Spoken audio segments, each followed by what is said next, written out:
tell you, I just wrapped a movie with J-Lo. What?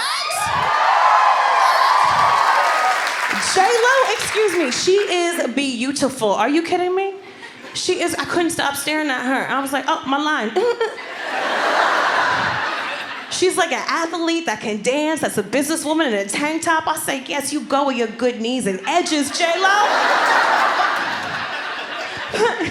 The hardest part of working with J-Lo is pretending that I didn't know everything about her.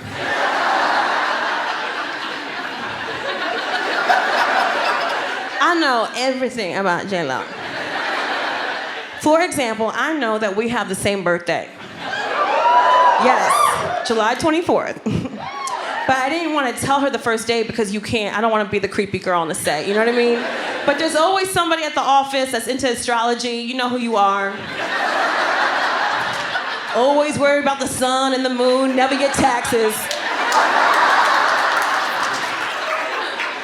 So we had one of those assholes on set. I said, okay, I'm gonna wait for my moment.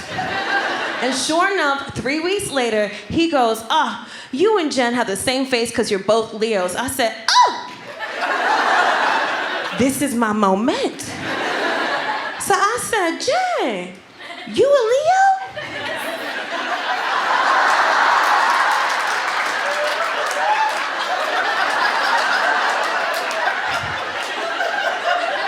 She said, yes. I said, Jen, I'm a Leo. She said, stop. I said, I will not.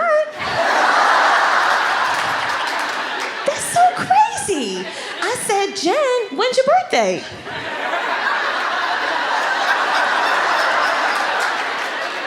Yo, I was so good at this. Meryl Streep would be like, give that bitch the Oscar. Okay, just give that bitch the Oscar.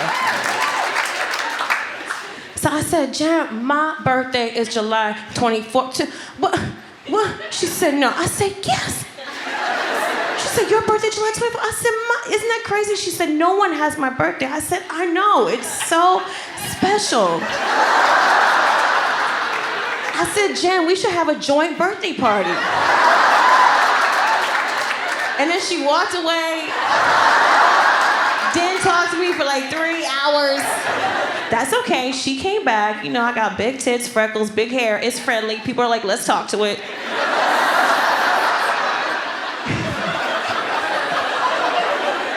True.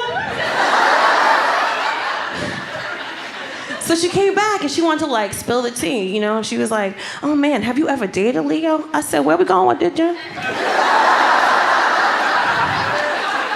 I said, where we going? She's like, no, have you ever dated a Leo? Because they're like, you know, so difficult. I said, honey, I done fucked the whole zodiac calendar. No one plays the lotto once, you know what I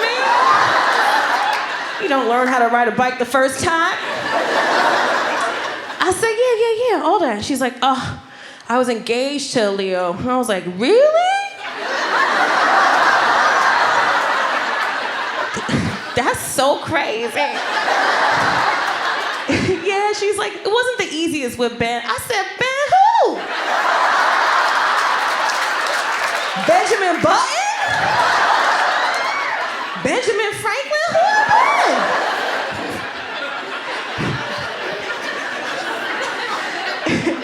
And she's like, I'm so happy now though, because I'm engaged to Leo, but he's great. He's an athlete, he's Dominican. I said, oh, that sounds spicy. Violet loves Anna Kendrick. Do you like Anna Kendrick too? Oh my gosh. She's such a wonderful role model for children. She's really funny online. She's a great actress, great singer, multi-talented, really spicy. And when Violet told me that was her first celebrity crush, I was very happy to like take her to all the movies and all the stuff. And then one day she says to me, Mommy, Anna Kendrick's going to be in London. Please, can I meet Anna Kendrick? And I was like, no. She says, well, why not, Mommy? You're on television. I was like, yeah, I can get you in the audience of Bake Off. That's about it. And she says, please, will you just ask someone? And so I spoke to my manager, who, as it turns out, knows Anna Kendrick's manager. And he said, okay, I cannot promise you a meeting, but I'll tell you where they're doing the press day for the movie. And if you go to the London hotel, you might catch a glimpse of her. But if you do, the child has to remain calm. They've been traveling a lot. They don't want to fuss. I said, don't worry. This child's very fancy. And so We went to the hotel, and I got us spy outfits, little spy hats, little magnifying glasses. Oh yeah, to stalk the woman. No, just because I knew we probably weren't gonna meet her and I wanted to make it fun. If I'm running out of time to do anything, is to hang out with my child while she still thinks I'm cool. And we went down to the dinner in the hotel and we saw, oh, does Anna Kendrick at dinner? She wasn't at dinner, but we took lots of spy notes. Oh, that lady has an American accent. Maybe she knows Anna Kendrick. That man's eating fish and chips. We stayed up very late in the hotel bar. Mommy had many, many night ones. Anna Kendrick was not in the bar, and Violet fell into bed about midnight, up straight again, 6 a.m., down for breakfast. Anna Kendrick wasn't at breakfast. We have the spy outfits on again. And then we sat outside where the press junket was happening, hoping we might catch a glimpse of her on the way in, but they must have snuck around back. We didn't see her. And I thought, oh, well, we had a really good time anyway. This is character building. You know what, Violet? You don't always get what you want. And then I heard the clickety-clack of her heels coming down the hallway towards my child. And she looked her in the face and said, "Hi, you must be Violet." And I burst into tears. I was like, oh my God. Oh my God, she loves you so much. She loves you so much. Like, I'm really sorry about the spy outfits. Like, it's just a joke. I'm so sorry. Violet's like, oh, ignore my mummy. She's Canadian.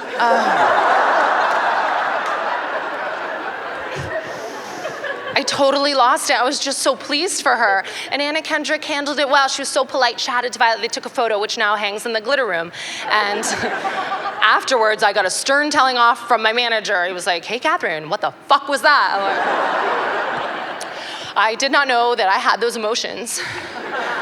But I'd been traveling a lot, and we were in LA only 4 days later, and Violet was with me, and we went to a coffee shop, and into the coffee shop walks Anna fucking Kendrick. And I thought, no, I can't be done for international stalking.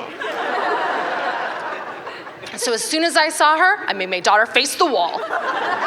She says, what's going on, Mummy? I said, Anna Kendrick just walked in. She said, please, Mummy, please, can I say hello? I feel we had a rapport. I had to Google rapport. I'm like, no. Nope. You're gonna face the wall until she leaves. And so we're in the corner of the coffee shop, and the barista comes over with one of those little frappuccinos you're not supposed to let them get. And he was like, Violet, Violet, Violet. We're still facing the wall. Until I could feel the entire coffee shop looking at us, including Anna Kendrick. And I thought, well, I have a second chance now to redeem myself. Just play it cool, play it cool. And I spun around and I said, Anna Kendrick, we're not here for you. I took the drink and we left.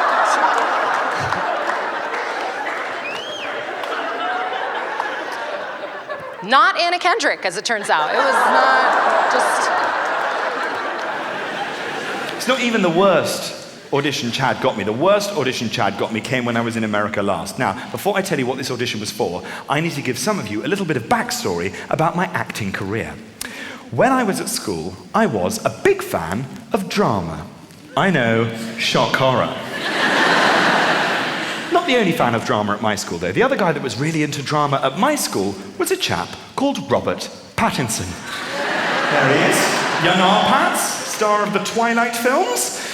And every time there was a school play at my school, Robert Pattinson would get cast in the lead role, and Villager 17 would go to this guy. Yeah, laugh it up! For some reason, my drama teacher wanted the star of his play to be the young James Dean and not the young K.D. Lang. And it's fair to say that over the years I built up a little bit of resentment towards R. Pats. He became my rival. Rival's a strong word. Nemesis! He is my nemesis! And I've made a lot of jokes about him before. I've called him a wooden actor. I've written an entire show about him. I have milked that titty dry for every droplet of its bitter, bitter milk. And eventually, I woke up one day and I was like, you need to put that anger away in a box, you need to hide it away, and you need to get on with your life. And I vowed that I would never speak about Robert Pattinson on stage ever again. And it was going really well. Until Chad called me up out of the blue. He was like, kid, oh my God, I got you an audition for a movie. This part is amazing. And get this, in this movie, you would be starring opposite Robert Pattinson. OMG, FML, WTF. And you know what the word was that chimed?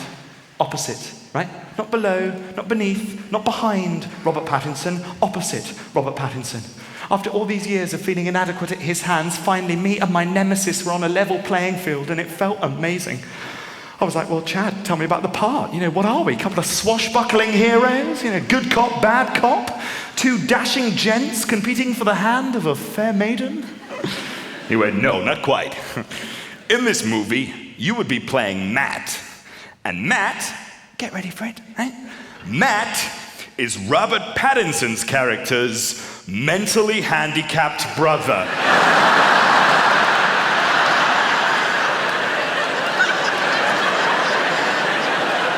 Yes, I thought it was a tasteless joke as well. 10 minutes later, that dropped into my inbox. It was a genuine audition to play the younger brother of Robert Pattinson with, to use the politically correct term, Chad, learning difficulties. So I had to go away and have a little think about this offer, okay? I told my friends. They all thought it was hilarious. I told my father, slightly more pragmatic about the whole situation. He went, well, you've got to go for it, son. Those kind of parts are Oscar bait. Look at history. What's Eating Gilbert Grape, Rain Man, Forrest Gump? You know what they say, son? Play a mong, get a gong.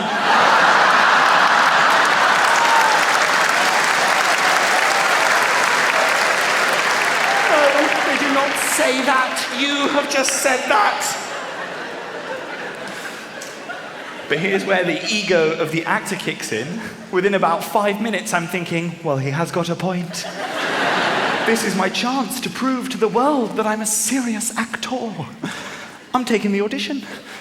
It was the weirdest audition I have ever done. The first thing that was unusual about this audition is that there was no script. I was told that I would just have to walk into the room with the casting director and improvise in character. Well, I had to ask some questions.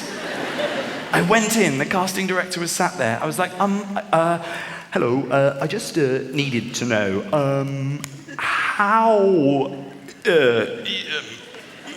mentally, do you want me to be? He was like, what you're doing now is fantastic. I haven't started! The note that came back was amazing. They referred me to the original email. They said, what we want from your character, everything about him should be dulled and emotionless. From facial expressions to the tone of his voice. I said, is it not going to look weird if I'm doing the exact same thing as Robert Pattinson?